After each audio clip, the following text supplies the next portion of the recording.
Bismillah, alhamdulillah, wa salatu wa salam ala rasulillahi ma ba'd. Donc, nous voici dans ce septième cours concernant la croyance, la aqid. Et on s'était arrêté au dernier cours, au tawhid, des noms et attributs d'Allah subhanahu wa ta'ala. Et on avait abordé quelques attributs d'Allah. Et on s'était arrêté à l'istiwa. On avait abordé l'ulu, qu'Allah est très haut, la caractéristique d'être très haut, subhanahu wa ta'ala. Et l'istiwa, al-arsh, le fait qu'il s'est élevé au-dessus du trône. Vous voulez évoquer quelques éléments qui différencient entre l'ulu et l'istiwa. Donc l'ulu, c'est un des attributs d'Allah qui est ce qu'on appelle une sifa dhatiyya. Qu'est-ce que c'est la sifa dhatiyya ou la sifa al-fi'liyya? Savant, il classe les attributs d'Allah en sifa dhatiyya ou fi'liyya. La sifa dhatiyya, c'est l'attribut qui ne se sépare jamais d'Allah. C'est un attribut la tanfak anillah, kama yaqulun. Elle ne se sépare jamais d'Allah. Allah, il est toujours le Très-Haut, subhanahu wa ta'ala. Allah, il a toujours deux mains, comme on va le voir. Alors que l'istiwa, c'est une sifa fi'aliyya, ou bien certains disent également ikhtiyariyya. Sifa fi'aliyya ou ikhtiyariyya. Les deux ont le même sens. Sifa al-fi'aliyya, c'est la caractéristique, l'attribut qu'Allah il va faire à un moment donné et il ne va pas la faire à un autre moment. Comme le fait de descendre, comme on va le voir, à descendre d'Allah. Et qu'Allah il descend au ciel,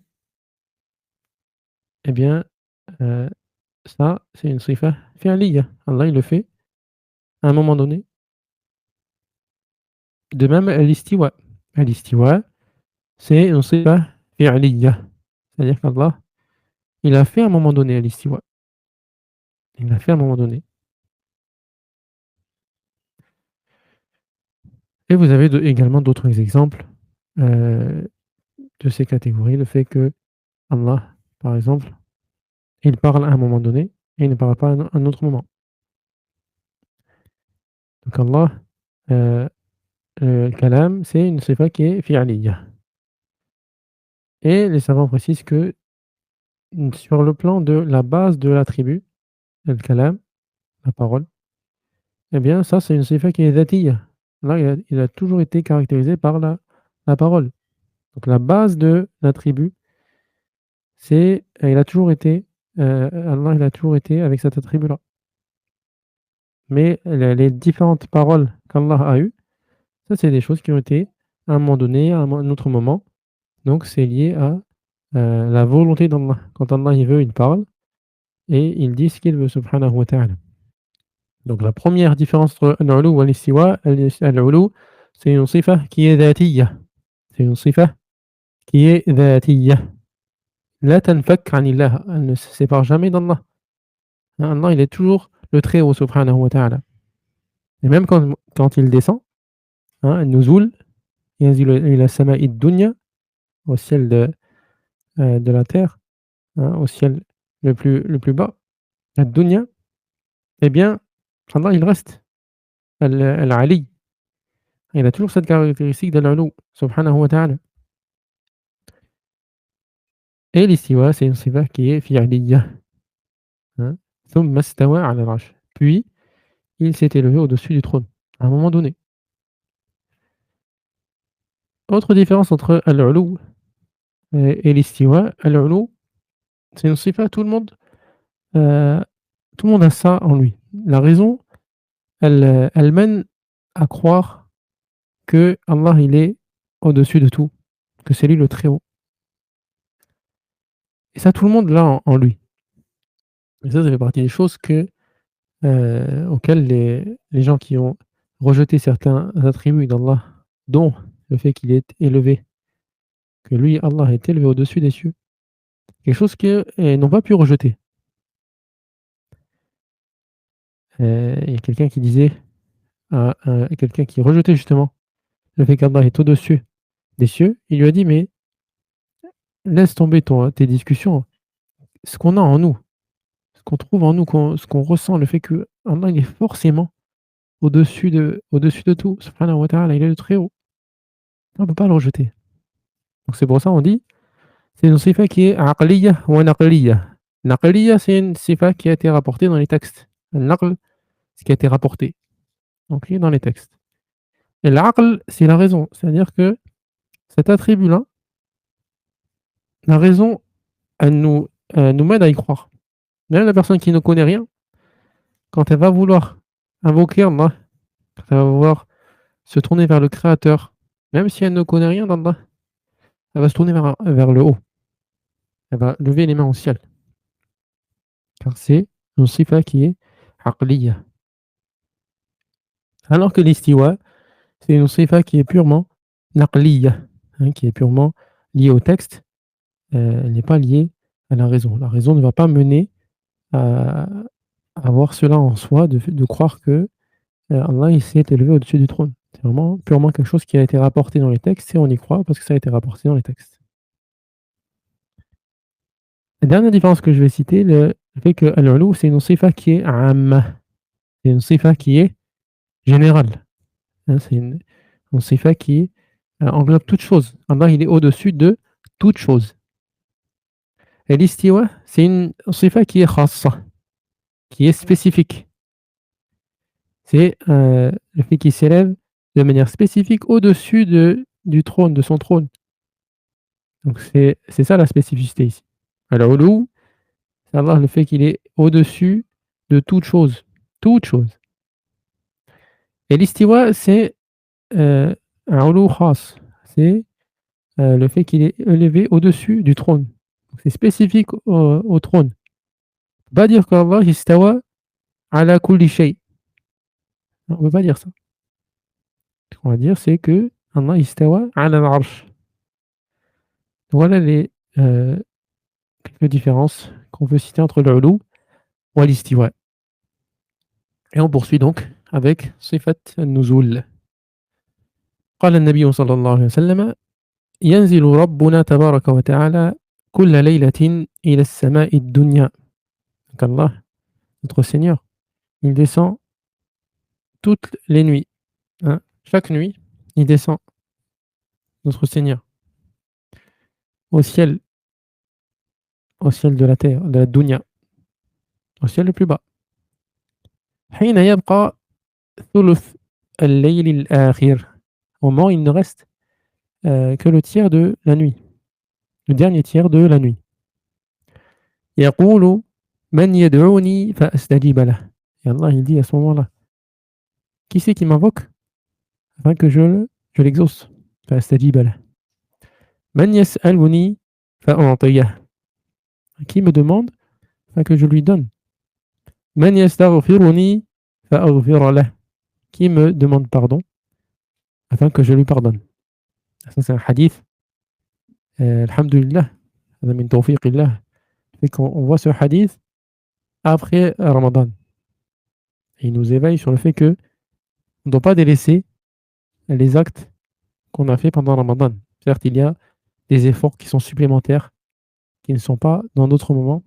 Les efforts des 10 derniers jours ne sont pas des efforts qu'on fait à tous les moments. Mais on doit garder certaines choses. Et si on peut garder cet élément, le fait de se lever au dernier tiers de la nuit pour invoquer Allah, hein, qu'Allah il demande qui c'est qui m'invoque afin que je l'exauce. Qui c'est qui me demande afin que je lui donne?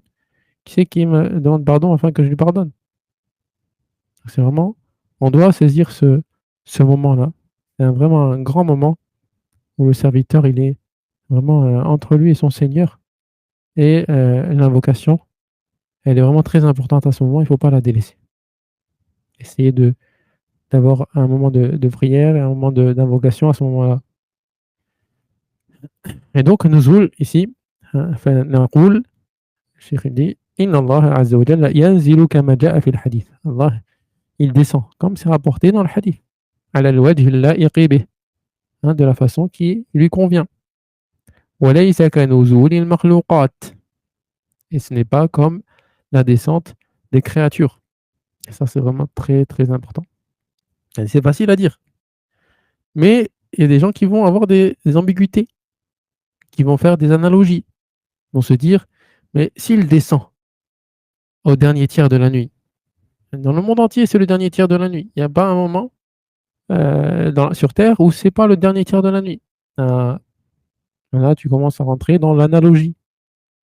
Tu commences à comparer Allah aux créatures, ce qui est évidemment interdit. Donc Allah, il dit il descend, hein, comme le prophète sallam nous en a informé. Et Allah, il n'est pas comme ces créatures. Il ne faut pas commencer à réfléchir en fonction du temps, en fonction de ceci, de cela. Allah, il descend. Comment? هذا سؤال خطأ. Ça, c'est une question qui est erronée déjà. Comme l'imam Malik il a dit pour l'istiwa, pareil, on dit pour nuzul.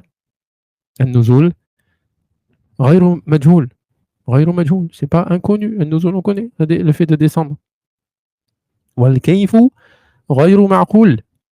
الكيف, le comment. Ça, c'est quelque chose qui est on ne peut pas le savoir, on ne peut pas le cerner. On ne peut pas utiliser notre raison pour savoir qu'est-ce que c'est, comment il est le nuzul. وَسُؤَالُ عَنْهُ بِدْعَةٌ. Et le fait d'interroger sur le comment, eh bien, c'est une innovation. Vraiment très important. Et sifat al-nuzul, بالذات, de manière spécifique, c'est vraiment un attribut que vraiment seuls les gens de la sunna l'ont confirmé et l'ont affirmé et y ont cru. Ouais, tous les gens de l'égarement qui ne suivent pas la sunna, ils ont rejeté le nuzul. Ils ont rejeté le nuzul, la descente, ils ont interprété de différentes façons. Alors qu'il n'est pas possible de l'interpréter tel qu'ils l'ont interprété, en disant c'est quelque chose d'autre qui descend à la place d'Allah. Parce que Allah, il dit Man yad'uni fa'astajib lah. C'est impossible que ce soit autre qu'Allah qui dise ces choses-là. Ensuite, le cheikh évoque Sifatul Yadayn.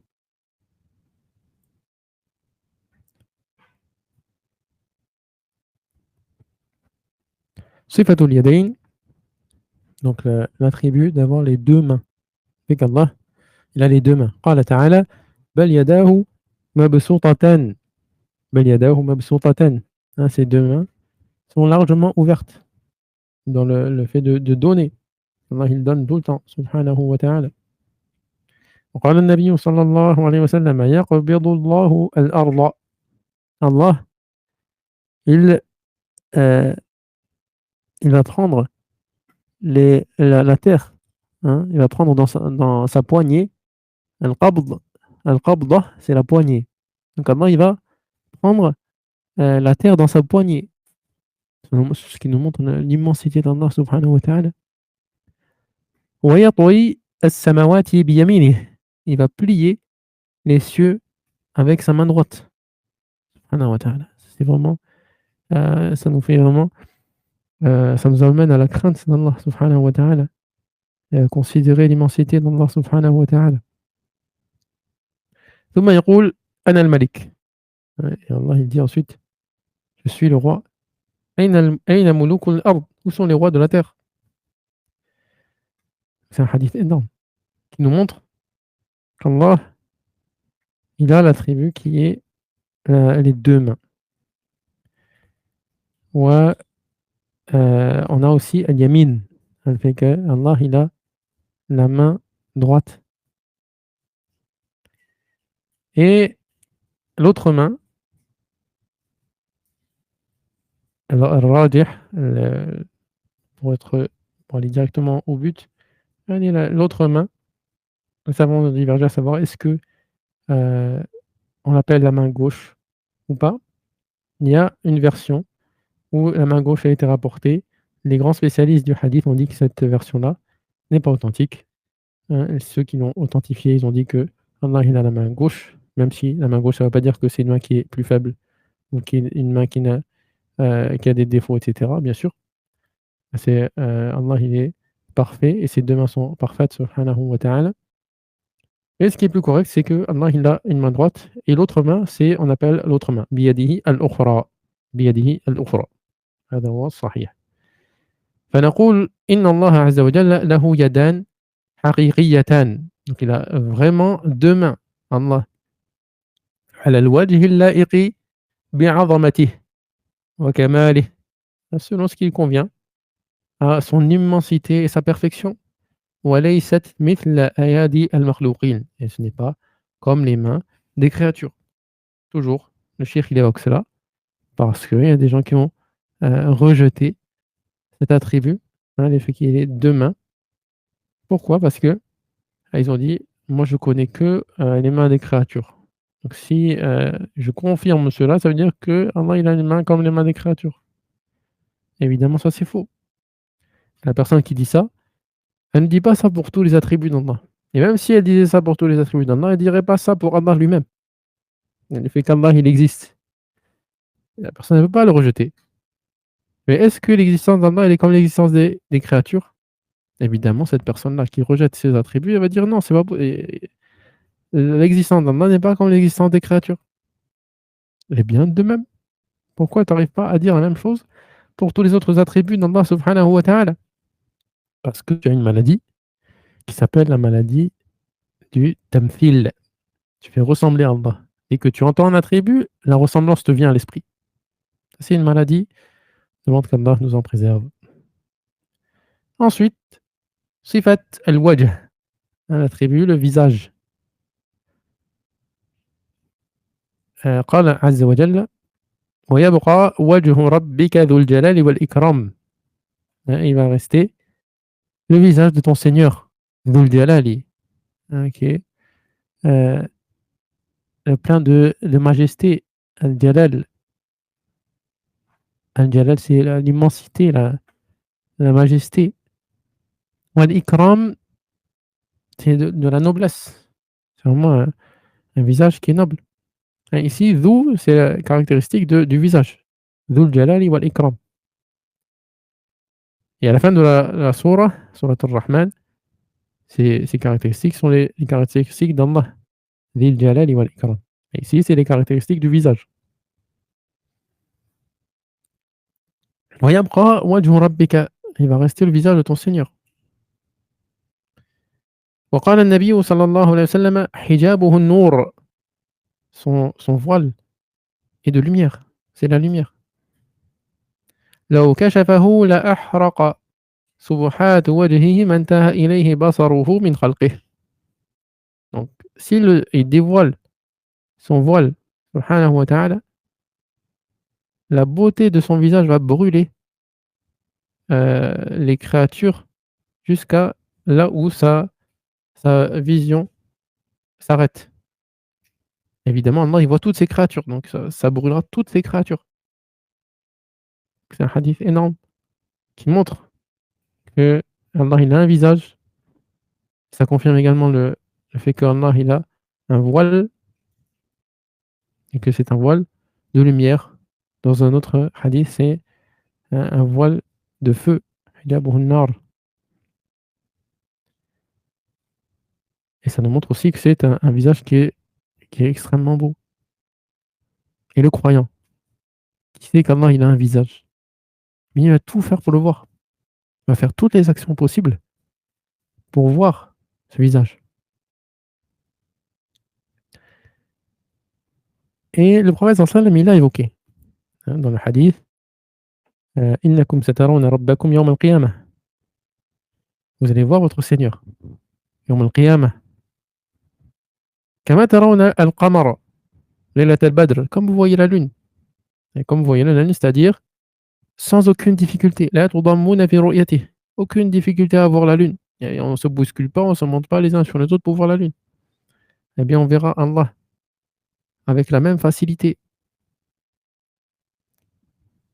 لا تضامون في رؤيته فإن استطعتم ألا تغلبوا على صلاة قبل طلوع قبل طلوع الشمس وصلاة قبل غروبها فافعلوا.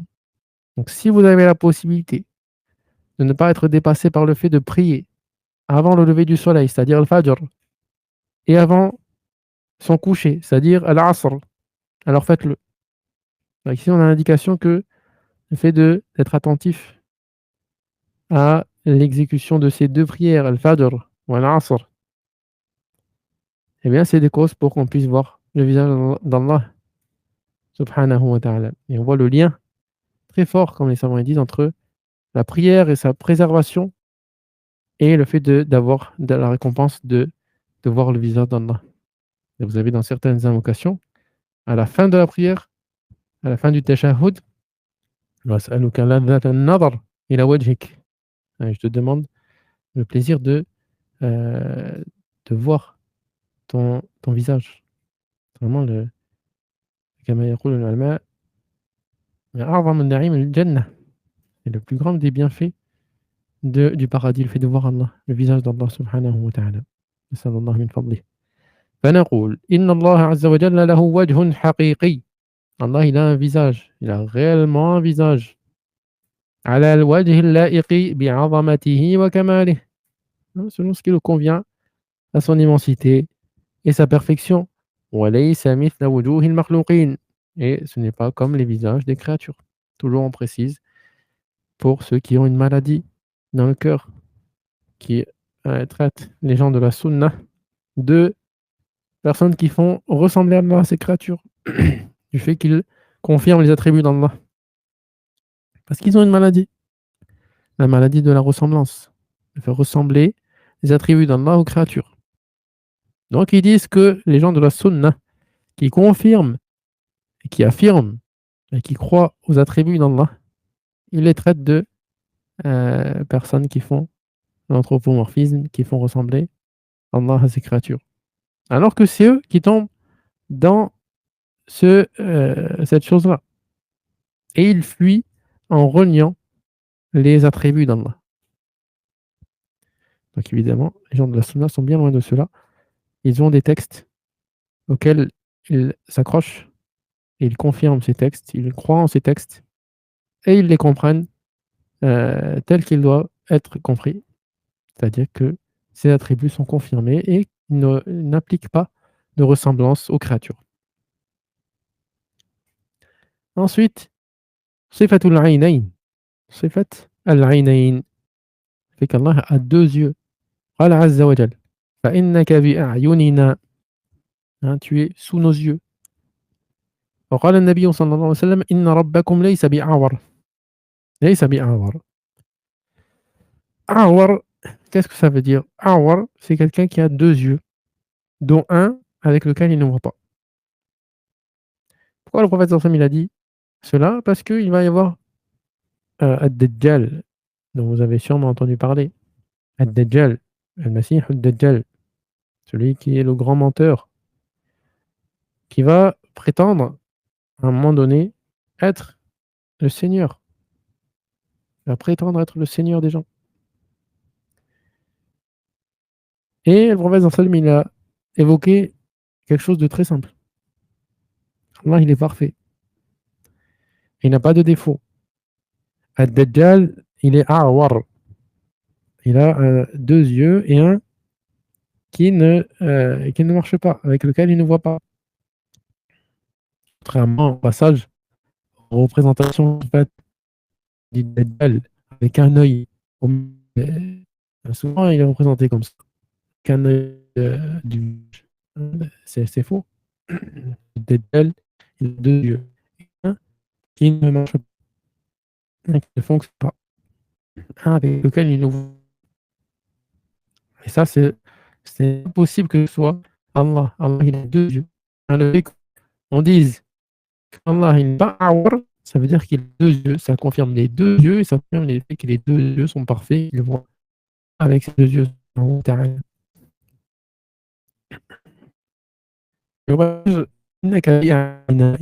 euh, c'est le jam'. Le jam' en arabe est utilisé pour trois. Qu'est-ce que ça veut dire que Allah il a deux yeux? Évidemment non. Hein, ici, les savants ont expliqué que le jam' ici, on peut l'utiliser dans ce qui est at-tathniya. On peut l'utiliser pour du duel. On peut l'utiliser, comme c'est venu dans la langue arabe, pour le fait de caractériser quelque chose qui est au nombre de deux. Et a'war, laysa bi'awar, ça dit clairement le fait que Allah il a deux yeux. Comme dit le cheikh, يقول إن الله عز وجل له عينان حقيقيتان على الوجه اللائق بعظمته وكماله.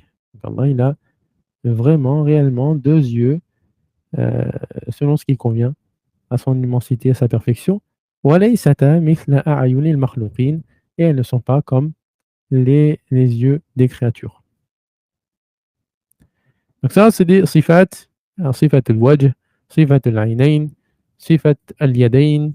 Ça, c'est des sifat qui sont dhatiyya, la tanfak anillah, ça ne se sépare jamais d'Allah. Alors que nuzul, al-nuzul, c'est une sifa qui est fi'aliyya, c'est-à-dire qu'Allah, il le fait à un moment donné. Il le fait le dernier tiers de la nuit. يفعلها متى شاء.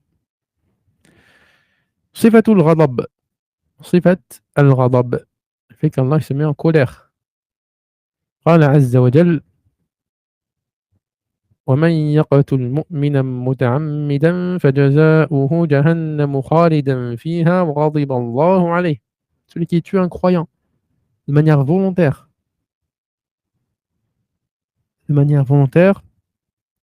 alors il va être rétribué par Jahannam, l'enfer. Khalidan fiha, il va y rester. وغضب الله عليه, et Allah sera en colère contre lui. Donc ça c'est une sifa, le fait qu'Allah se mette en colère. Quand on sait qu'Allah il se met en colère, on va faire les causes pour qu'Allah ne se mette pas en colère contre nous. Et on va pas faire les causes qui entraînent le fait qu'Allah se mette en colère. Et ici, le fait de tuer un croyant de manière volontaire, ça entraîne la colère d'Allah. Donc il faut évidemment éviter cela. Éviter cela.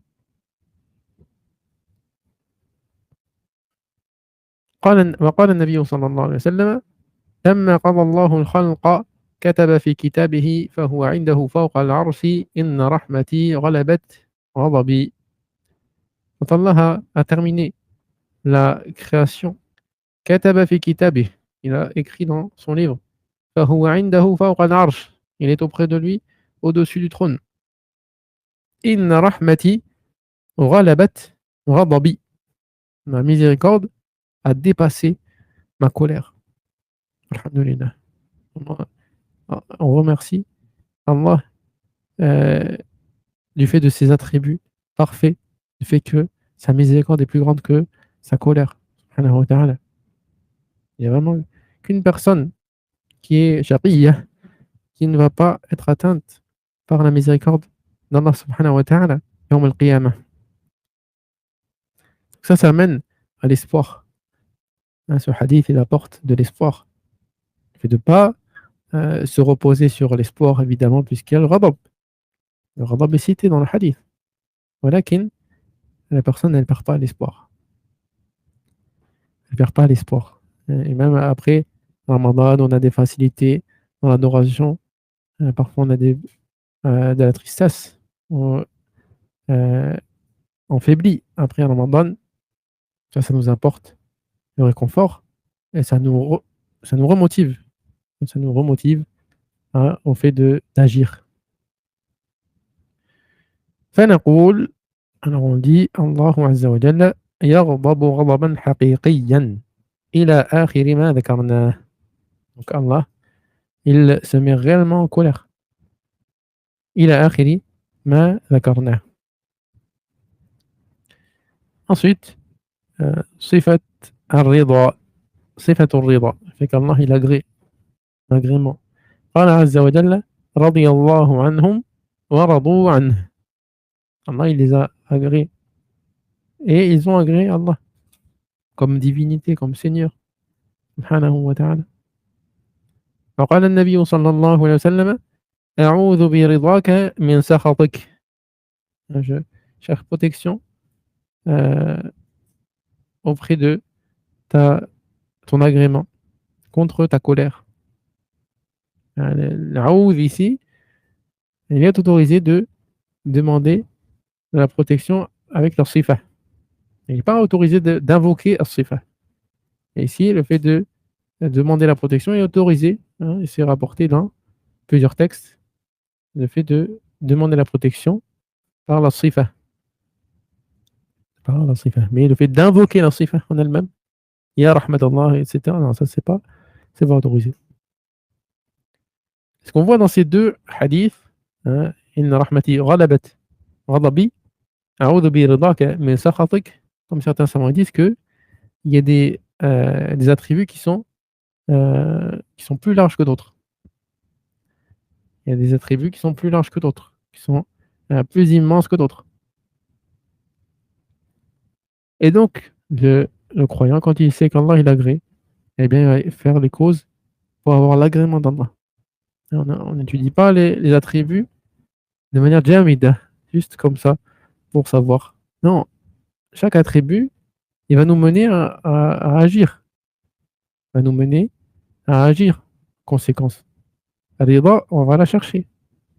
Chercher à agir en conséquence. On va demander à Allah. A'udhu bi ridaka min sakhatik. Al-ghadab, on va demander. Hein, as-sakhat également, c'est comme la colère. As-sakhat wa ghadab. Donc on demande protection contre la colère d'Allah. Et on va faire les causes pour ne pas avoir la colère d'Allah. Pour ne pas encourir la colère d'Allah subhanahu wa ta'ala. فنقول الله عز وجل يرضى رضا حقيقيا. Il agrée réellement. Un réel agrément. سبحانه. عاشرا صفة المحبة. صفة المحبة. amour. قال عز وجل يحبهم ويحبونه. يحبهم ويحبونه.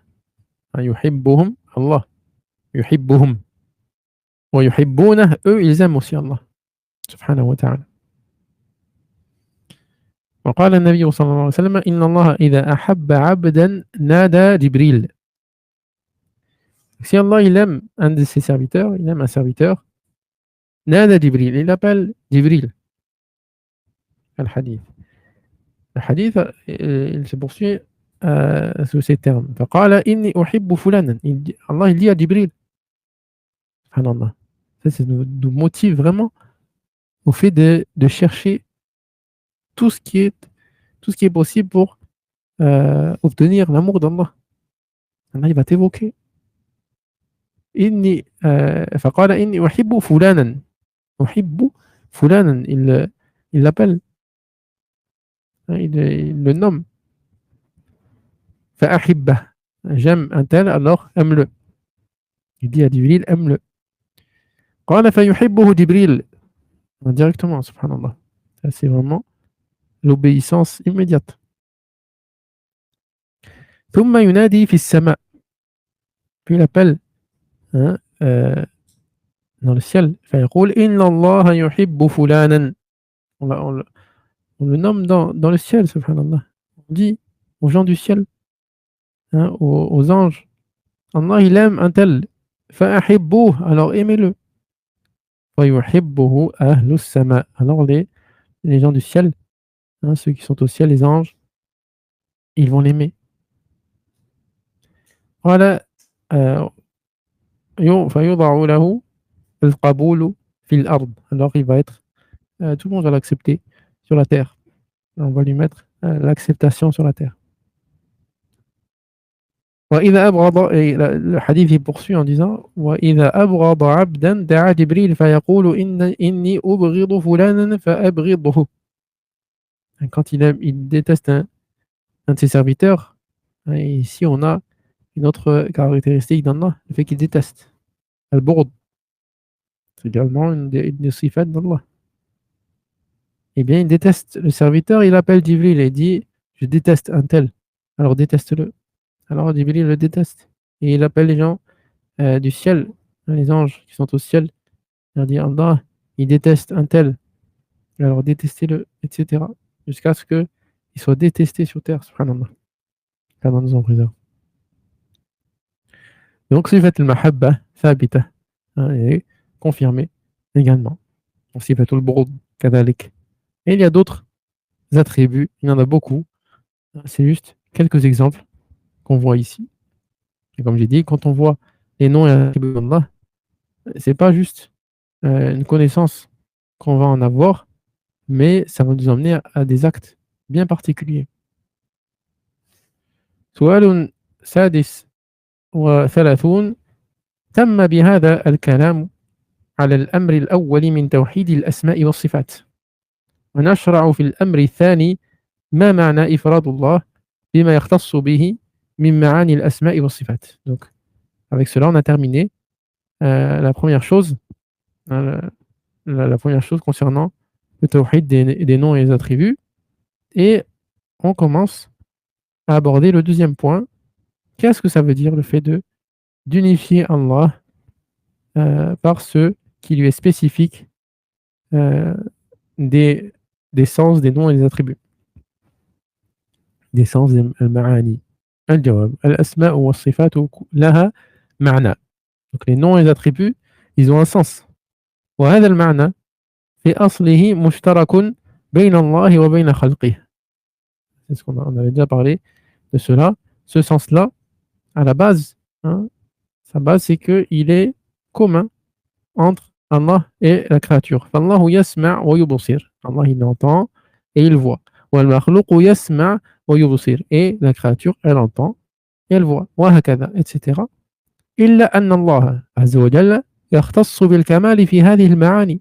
Sauf qu'Allah, il a une spécificité.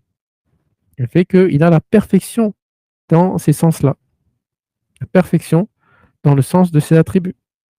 فسمعه يسع الأصوات. Ça, son ouïe, elle englobe toutes les voix, tout ce qui est audible. مهما مهما بعدت. مهما بعدت. Même si elles sont vraiment très loin, aussi loin qu'elles puissent être. ومهما خفيت. Aussi basse, hein, qu'elles puissent être. وكذا بصره. De même pour sa vue. وأما المخلوق فليس له هذا الكمال. Concernant, à la créature, elle n'a pas cette perfection-là. Elle a une ouïe qui est, euh, qui est comme lui est faible. Son ouïe est faible. Elle n'arrive pas à entendre toutes les voix en même temps. Les voix qui sont trop loin, il ne les entend pas. Les voix qui sont trop basses, il ne les entend pas. Il est faible. Il a une ouïe qui correspond à sa faiblesse. فالتوحيد إذن. Donc le tawhid, أن نعتقد أن هذا الكمال الذي يتصف به الله عز وجل ليس لأحد غيره. Donc il faut que on croit, le tawhid, c'est quoi? C'est de croire que cette perfection-là, qu'Allah il a, hein, qui est cet attribut d'Allah qui caractérise Allah, elle n'est à personne d'autre que lui. فلا يجوز أن نعتقد في أحد من البشر مثلا أن سمعه يسع الأصوات. Donc il nous est pas permis de croire à qui que ce soit parmi les humains, par exemple, que son ouïe, elle englobe tout ce qui est audible. C'est pas possible de croire ça. وأنه يسمعنا مهما ناديناه من أبعد الأماكن. Et qui nous entend, cet humain, même si on est vraiment très loin. Hein, quel que soit l'endroit où on est, aussi lointain puisse-t-il être, il nous entend. فإن ذلك ليس لأحد غير الله عز وجل. Ça, c'est à personne d'autre qu'Allah. C'est à personne d'autre qu'Allah. Et donc, ici, comme je vous avais dit, il y a des gens qui croient ça. Il y a des gens qui croient qu'il n'y a personne d'autre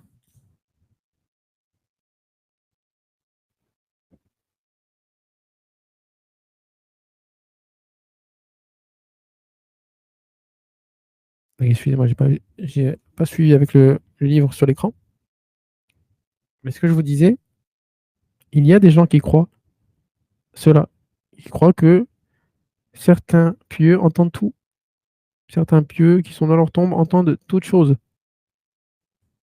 Ce sont des caractéristiques. Ils attribuent à des morts des caractéristiques qui sont spécifiques à Allah subhanahu wa ta'ala. هذا شرك. هذا شرك في الأسماء وفي الصفات. الصفات. Ça, c'est du shirk dans les sifat. Ils croient que même que cette personne qui est dans sa tombe, elle voit tout.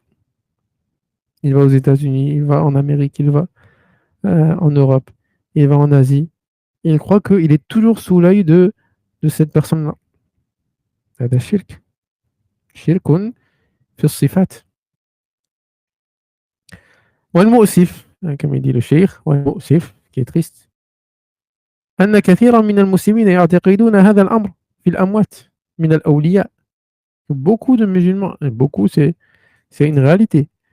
Ils croient cette chose-là que les morts, parmi les pieux, les alliés d'Allah, وغيرهم, et les autres, يعتقدون أنهم يسمعونهم مهما كانوا بعيدين عنهم. Ils croient qu'ils les entendent, même s'ils sont vraiment très loin, quelle que soit la distance qu'il y a entre eux et ces personnes-là. وهذا الأمر ليس لأحد غير الله عز وجل. Ça, c'est à personne d'autre qu'Allah Azza wa Jal. Pas possible qu'un croyant, il croit ces choses-là pour une créature, alors que ce sont des choses qui sont spécifiques à Allah. Et là, vous voyez vraiment l'importance de connaître Allah. Est-ce que quelqu'un qui connaît Allah, qui connaît l'ouïe d'Allah, le sam', qui connaît le basar d'Allah, la vue d'Allah, il va l'attribuer à quelqu'un d'autre que lui, cette spécificité-là, cette partie spécifique, et qu'il voit tout, qu'il entend tout, qu'il voit tout en même temps, qu'il entend tout en même temps, dans toutes les langues, subhanahu wa ta'ala, toutes les personnes qui l'invoquent, toutes les personnes qui parlent entre elles. Donc, quelqu'un qui dit cette chose-là, qui attribue ces choses-là aux créatures qui sont faibles, même vivantes, elles n'arrivent pas à avoir ces caractéristiques-là, alors que dire du mort, qui est dans un autre monde, qui est dans le barzakh, qui est qabri, dans sa tombe. C'est vraiment quelqu'un qui n'a pas connu Allah.